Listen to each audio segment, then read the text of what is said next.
Well, gradually the feelings are going away because it's a horrible things has happened, and it's absolutely impossible because he was working on the 102 floor, 102nd floor, and there's a very, very slim chance, as far as my opinion. But anything miracle could happen, so we hope for the best. And if he's alive, that's great. It'll be exciting, no doubt about it, especially for his family, wife, and the kids. And besides this, my community, we all from Bangladesh, and our condolence to his family, and beside that to all the other American peoples, and each of them, our best sympathy and condolence to each of them who have lost their lives. The people may be gone, but the one thing that remains here are the hundreds of posters plastered literally everywhere on every surface, and the people who continue to come by even at this late hour to take a look, maybe read a statistic, maybe reflect for a moment. Candles remain lit from the vigil, the nationwide vigil that started tonight at 7 p.m. And when a candle does go out here, it seems like there's always somebody around to relight it. So on a day when no survivors were found at the disaster site, there is a small glimmer of hope here in New York City at this very dark hour. Garrick, I'll throw it back to you. Thank you very much, Jody. They're on location at the Armory. Incidental point right here. There are certain dates which you only have to mention them and a whole event comes to life. It's usually a traumatic event. And December 7th for Americans, that of course means Pearl Harbor. What will be the lasting impact in our memory of September 11th, which was the date on Tuesday when this tragedy occurred? Will that resonate like December 7th? Well, perhaps yes, perhaps not.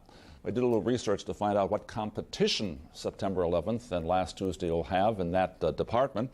Came up with a couple of little interesting tidbits. On September 11th, 1941, does that say anything to you? Probably not. Well, on September 11th, 1941 was the groundbreaking for a new building in our nation's capital here in the United States.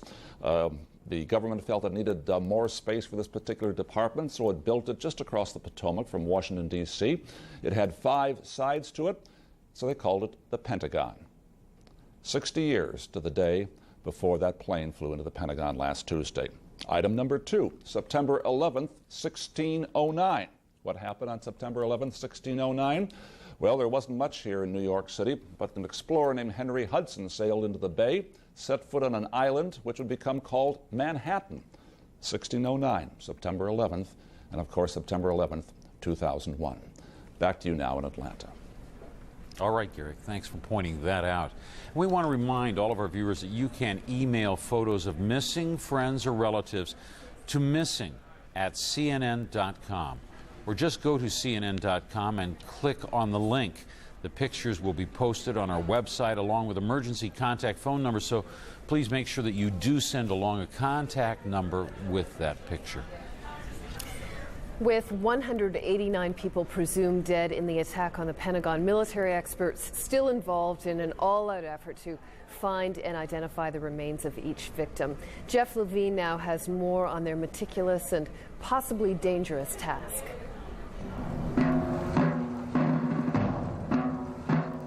A final farewell from the Army's Old Guard unit and a burial in Arlington National Cemetery is an honor that always comes from making the ultimate sacrifice for your country.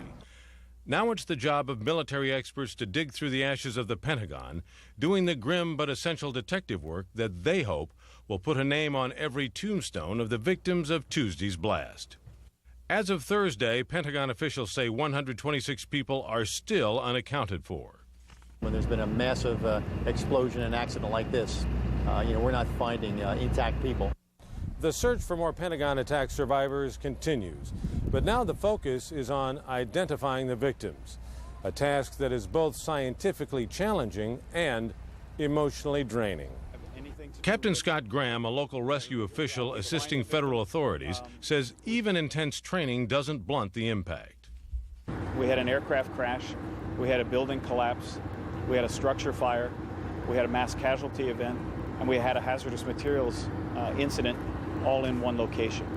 The victims are being transferred to a military morgue at Dover Air Force Base in Delaware. For the military, the 70 pathologists there can make a positive ID with as little as an inch of remaining tissue. That can be compared to some 3.2 million DNA samples in the Pentagon's files.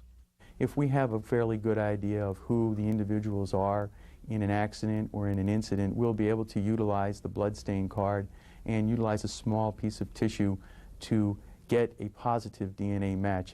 Meanwhile, the rescue and recovery efforts continue, but not without the considerable risk of exposure to disease from human tissue. You have victims that could be coughing, they could be fluids, could be airborne, that sort of thing. So we're worried about the full spectrum, and that's why universal precautions are critical. For now, those precautions have worked, and experts say those inside the stricken structure are also safe. Jeff Levine for CNN, Washington. Well, the horror of last week has had a huge emotional effect on millions of people. And in times of tragedy, there's an overwhelming desire to be with your family and friends. Sharing tears, fears with the people you love somehow has to make it easier to cope. But as Beth Nissen reports, now travel restrictions have prevented many people from getting together. For most New Yorkers, it doesn't seem much like the start of a weekend. Still, in a week when so many people who went to work on Tuesday never came home, it was good to see the work week end. Many headed out of town for hastily arranged family gatherings. Jason Spiewak was taking Amtrak to his parents' home in Pennsylvania. I've just been stirred up all week by the goings on, and I just want to be close to family and friends. Bree McCallop was going home to Florida. I live by myself, and I really just don't want to be here right now. I just don't feel comfortable being here. I don't feel safe. Almost everyone understood the desire to get away from the unrelenting anguish and distress and fear, to read about and think about something else, anything else. You'd almost want the new fall season on TV because, it's an escape. Everywhere you look is just inundated with the pictures that you've seen over and over and over, and it's 24/7. And you have to switch to something like Cartoon Network just to escape from it. In Times Square, hundreds of people lined up in the rain to buy half-price tickets to Broadway shows. Patricia McClellan was trying to get tickets to Beauty and the Beast for her 2 school-aged children. Trying to pick up their spirits and get them together and get them away from viewing everything that they've been looking at for the last week. After 4 days of almost unbearable real-life drama, many wanted to see a stage story with a clear resolution, a happy ending. The theater provides for us a little bit of release, a little bit of relief from what's going on. We can't ever forget what's gone on here in New York. It's a great tragedy, but it gives us a little bit of a mental vacation. Those who went to New York City movie theaters seemed in search of the same thing. It's quite ironic that I'm choosing to go to the movies for 2 hours, considering this is like being in a movie. It's surreal. It's like a Hollywood horror film, and yet I'm looking for a film to kind of just take my mind away from it, Legions of others just wanted to stay home. Some rented half a dozen videos. I've never rented a movie before. I just got a membership today because I plan on staying in the house all weekend. I'm not going to do anything because of the incident. Because of that horrible incident, NFL and college football games, a usual weekend release for thousands of sports-mad New Yorkers, were canceled. I wish I had the distraction to the release of the football season, but I understand as playing football as myself, the tension of what happened at the World Trade Center, I wouldn't want to play if I was a player. Not everyone wanted distraction. Some wanted a few hours of quiet to try to cope with the stun and the sorrow. A lot of people died, and it broke my heart. It literally broke my heart. And I feel like crying right now. Millions of New Yorkers still need comforting. Many said they plan to attend religious services this weekend, go to temple tonight, Mass tomorrow, or church on Sunday. The Marble Collegiate Church on Fifth Avenue has added a second service Sunday to accommodate what Senior Minister Arthur Caliandro expects will be standing room crowds. I think what people are looking for is sanctuary, a place to be where they're safe emotionally and physically, but also that we're spiritually. But feeling safe again seems such a long way off for most New Yorkers. So much loss still uncounted. And for most people, nothing they can do except try their best to make it through tomorrow and the next day and a long succession of days after. Beth Nissen, CNN, New York. Well, in business developments related to the attacks, General Electric says it expects $600 million in claims from the destruction of the World Trade Center. MetLife, America's second largest life insurer, says it expects up to $300 million in claims. Standard & Poor's estimates life insurers will pay out between $2 billion and $4 billion in all. Property and liability insurers could be hit with claims totaling at least $20 billion. Well, Ford Motor Company is sharply cutting its production for the third quarter and warns earnings for that same period are going to be weaker than it originally forecast. The world's second largest automaker said it will stop production at 5 North American assembly plants next week. Heightened security at U.S. borders and the clampdown on air freight service due to Tuesday's attacks have disrupted automakers. The industry relies on tight schedules for parts deliveries. The loss of the World Trade Center wipes out a huge amount of office space in Lower Manhattan. That means companies already coping with human losses have to scramble now for new places to reopen their businesses. Peter Viles reports.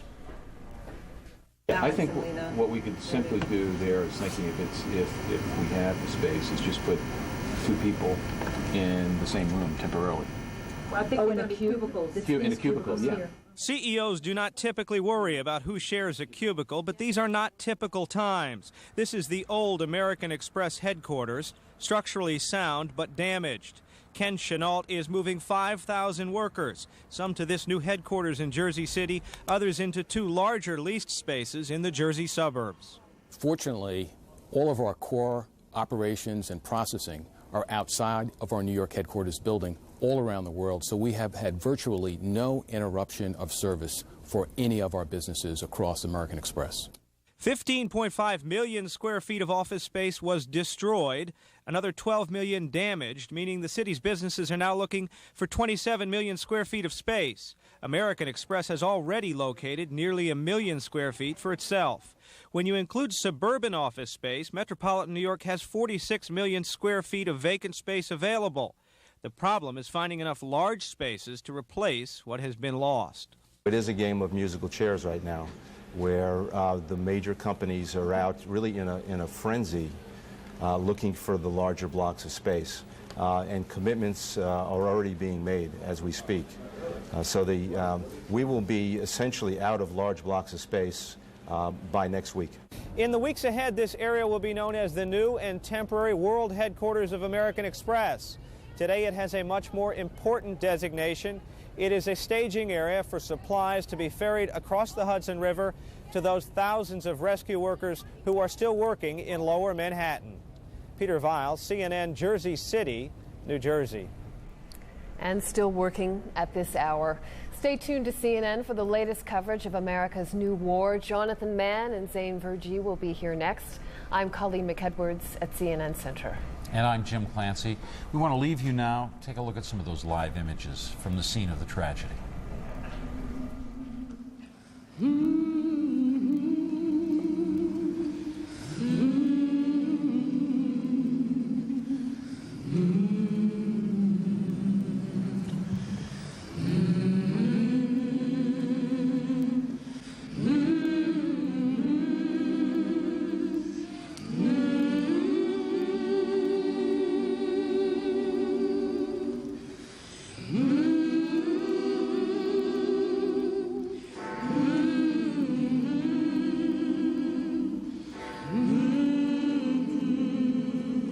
Like a torch, like a beacon, even as we mourn and grieve. For if we are steadfast, we know that no darkness, no evil can ever extinguish that beacon of hope.